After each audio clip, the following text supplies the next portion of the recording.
Hello everyone, I am Just Fold, and I'm here again to bring to you another of the top 8 sets in our Blades Finesse tournament. Now we are going to have a match between the number 1 seed and the number 9 seed coming out of the Swiss rounds. That's going to be S2iVi versus NeonJK2, and we're going to get right into it. Right away we see NeonJK is going to be on Dorado Assassin, and S2 is going to be on Dorado Oracle. We see 5% ward regen Amity from NeonJK, and we see 2 Amities, both of them 40% crit, one with 20% parapet, and the other with a 6% pet block chance. Combo, get a lot of free turns that you can stall people out. Did notice there was a 30% status duration malice on one of those Amities, so there's always trade-offs. Phoenix does let him know that S2 is going to be immune to burn. If you're immune to burn, you're probably also immune to rot and paralyze. Probably a BMK. Or a Ring of Anwin, because we definitely don't have the Beguiled Mystic guitar in this loadout. S2 going to check the sleep immunity. And S2 does take him out with a big hit. Is able to go up 1-0 in that first game.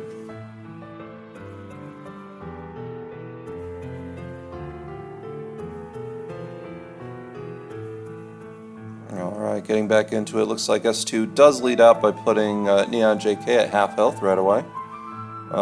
Neon's going to lean in with a Ward of Ortonite. S2 gets him deep into Dorado passive, which isn't always the best thing. NeonJK is going to start stalling a bit with the counterattack. Phoenix doesn't really have too much damage here, so I think what are we really looking for here? Well, S2 does get the Yeti to proc, and in the second turn is able to take him out. And we're going to go up 2-0 with S2. Now S2 is on the mightiest Mimic pet. So he is looking for that Mimic's Mischief on the first turn. S2 really is trying to put out as much damage early as he can, and with both of his 40% crit Amities and the damage buff from his pet, really isn't going to give any breathing room to anyone to set up a defense. Oh no, NeonJK is going to get a bunch of extra turns. Now NeonJK does find an opening there and is able to go up, and we are now 2-1. Still favored for S2. NeonJK gets the Deific proc.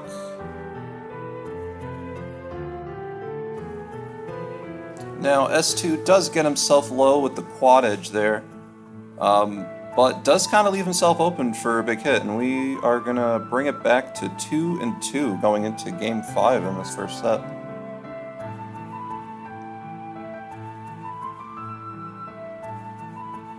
S2 gets an extra turn. Get a little visual glitch there.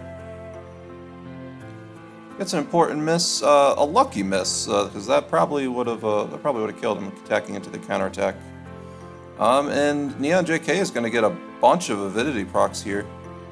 3 extra turns. But if you're really your only option is counterattack, each extra turn doesn't actually buy you a whole lot much. So the little anti-synergy there with the stall. And NeonJK does get an additional turn from his counterattack, which is going to give him 2 turns in a row. Going to take advantage of it. It's going to take that extra turn and hit with the big horizontal slash. So that first set is going to be NeonJK with the reverse sweep, winning set 1. Alright, going into set 2, we'll see what these guys change up.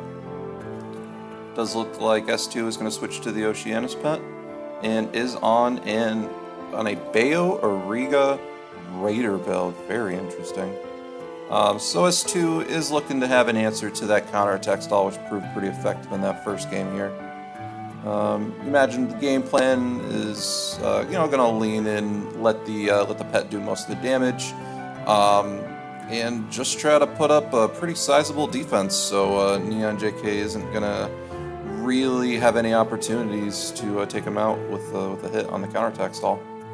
NeonJK doesn't have Blight immunity. We're going to find that out pretty quickly in the set. Neither does S2, though. NeonJK does have freeze immunity, but is able to get an extra turn there. Now Oceanus does have an important block. S2 is going to Wisp heal, clear out some of these statuses, but he's in a pretty vulnerable position if his defenses weren't as high as they were. So he's going to zero out the attack from NeonJK and is going to answer back and win that first game. Now S2's going to lead out with Berserk 3. A personal favorite of mine. Attaboy. Alright. And the Golem's Fortitude. So S2 is basically the read here is that on Dorado Assassin, we're not really going to have too high damage as if it was Rend EP and penetrate through. So this will work in the sets where your opponents really aren't prepared for it, able to stack some defensive abilities, and able to rely on the pet to get through any counterattack stalling, which NeonK is leaning into a bit here.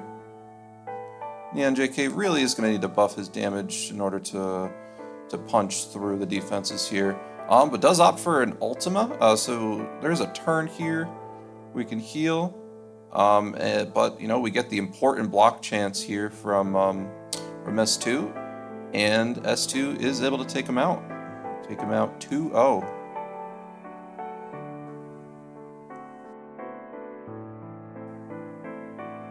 That blind immunity is going to make a difference, though. We're going to lose a turn. So the setup so far has been Berserk into Golem's Fortitude to stack defenses, but he loses that option. But it turns out his defenses are high enough that even without the Golem's Fortitude, he does still zero out the sortie.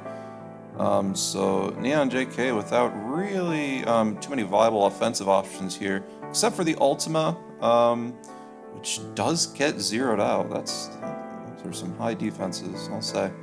Gonna lean into the Blight immunity here. Given a couple turns, though, you know, there's you might want to see some more damage buffing as far as NeonJK goes.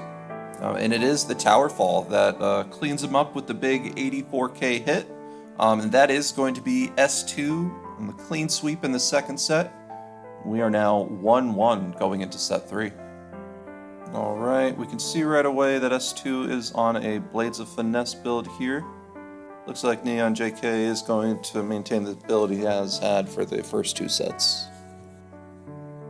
What are his options here? NeonJK, realizing he does need more damage, is going to buff from the get-go in this third set. S2 mulling his options here. Gunner's strong because we don't have any magic damage really, except for the Ashen Phoenix pet, which you don't want to ignore. S2 is pretty low combined HP and ward pool. So you think a fully buffed Phoenix might end up getting through, but it doesn't really matter. We got 40k hit coming out from S2, which is going to take that first game. Now, we haven't seen it from him, but S2 does have the counterattack in his skill set here.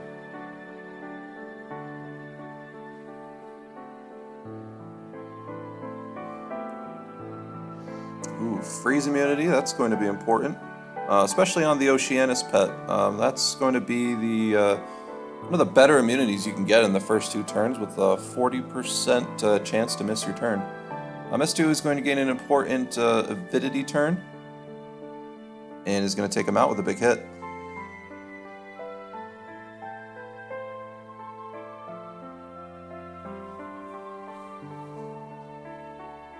NeonJK hits for about 19k. Really not enough to take out the first 50%, which is really what you're looking to do, to put a 3-turn clock to a 2-turn clock on that first turn. So you really want to see probably a little bit more damage here from NeonJK, but it wasn't enough. S2 takes him out with one clean hit, and that is going to be set 3 going in the favor of S2. Alright, so we go 2-1 now, going into set 4. It looks like S2 is going to go back to his Auriga Raider build for this fourth set. And NeonJK pretty much staying the same Dorado build for this whole set, so there is always an advantage when you can adjust on the fly and answer your opponent's strategy, and if you stick the same build, you do kind of leave yourself open for those more creative opponents to concoct something here. So S2 is going to spend the first couple turns damaging. It's going to spend the first couple turns buffing defenses. NeonJK with a good amount of defense himself in this set. It looks like we've got golems and the Ashen proc. Gets a couple turns.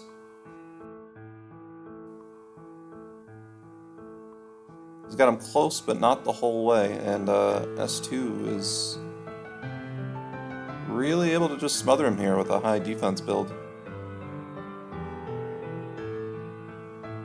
We do have some dots, though, some damage over time effects, blight, burning, and poison. Doesn't leave him with too many more turns. Now, S2 actually does run out of mana in this set here. What are the options? Looking for a little bit of extra damage from your pet. So you have a couple turns here. See if you can do something. Looks like we're gonna try threaten. Doesn't take out anything. NeonJK is gonna start with the counterattack stall and try to just ride out like two more turns. Yeah, one more turn, and this is gonna be it. Gets a bunch of unnecessary avidity procs, and is able to grind out that last HP. And S2 does die to the damage procs over time. Golems. Both these guys are gonna opt for in the first turn. S2 gonna buff damage. Probably gonna think a little differently about how he conserves his mana in this second game. The strategy's right, but we do need to finish off before we get too low. Loses the deific proc. NeonJK is going to opt for the counterattack stall. You don't really have too many options as the Dorado when you do get walled out. Deep into passive, you might have a little bit more damage. You think that Gate of Gunner for NeonJK is probably not going to be a viable option because you're getting magic damage from the pet, which is really going to give the Oceanus pet all the damage he needs to get through. S2's got him close now. One or two more turns should do it. Looking to apply Miasma, and does get the kill shot from his pet, and we go 1-1 now, going into game 3. Golems and Deific on the first turn, always good to see. NeonJK does know the Miasma though, it does apply.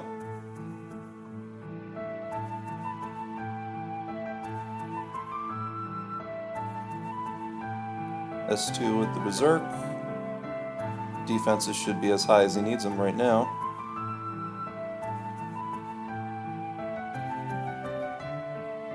Now, important to notice that we don't have the attack down immunity on this build here, so there's probably an option where you can outwill and try to lower your opponent's magic and take off a little bit of the damage from the Oceanus pet. But that's really going to be only going to be a make or break difference when you can defend from the biggest shot, the tower fall from Oceanus, because that is the big hit that S2 is buffing and debuffing in order to stall for. Reapplies the Miasma. S2 does lose a turn to it though, but does get the tower fall and is able to take him out, and that is going to be 3-1 in favor of S2 for set 4. S2 is going to advance to the live stream, coming out as the #1 seed going into this top 4. Again, I am JustFold, everybody, and I will see you next time.